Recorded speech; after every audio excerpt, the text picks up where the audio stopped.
it's me, Emmy Speens, and because I'm a glutton for punishment, I'm here to talk about the Verge article about Valve's secret new shooter, Deadlock.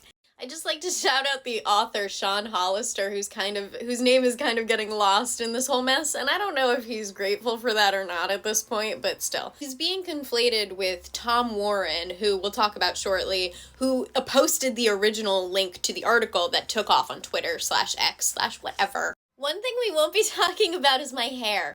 Tom Warren, senior editor for The Verge. He posted this really, super innocuous tweet. I mean, innocuous if you're, normal and well-adjusted and have, a life. Deadlock is a shooter developed by Valve that they really don't want anyone except the 20,000 people playing it right now to know about. So the 12,000 people on this subreddit can know, but nobody else. Alright? It has its own Twitch category. People have been talking and leaking shit about this game for months, but we will get back to the leakers. And yet a subset of people still managed to find issue with this. And by people, I do mean the stuck-to-the-seat X-dwelling gremlins, yep. Oh my god, the drama, the way they're going to bat for a corporation, So, yeah, I mean, maybe Valve would have preferred for people to keep a tight lid on this, but they have a feature in-game encouraging community where they can stream it to other people with access to the game. I don't get it. What are people not grasping here? They don't care that much. I have to say, I find it hard to believe there's just suddenly a bunch of people going to bat for Valve's right to privacy. I really don't think these people complaining about this care about that. You're teaching Valve never to trust you again. What? What? This is clearly just a takedown of a games journalist for deigning to do games journalism at all. Why? Because, I don't know, X/Twitter/whatever the fuck is a cesspool, and for some reason we're all still swimming in it, myself included. But there's a particular hatred deep-rooted on there and on YouTube for, actual journalists that get access to game developers or whatever and then dare to be critical.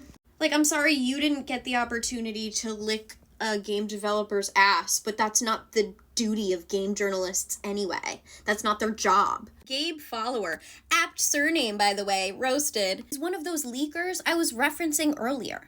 Here he is doing it back in May. He literally was tweeting details about the game, details he still hasn't deleted, but has been tweeting, admonishing Tom Warren, incorrectly by the way, because as we know, it's Sean Hollister. Anyway, here's Tom Warren gobbling that guy up. Delicious. By the way, there's no NDA being violated here. If Valve actually cared about keeping a tight lid on this, they would have put an NDA on it. As many actual journalists have pointed out, the idea that a games media should be complicit or in cahoots with the game industry and developers that's crazy. Why? Why would you want that?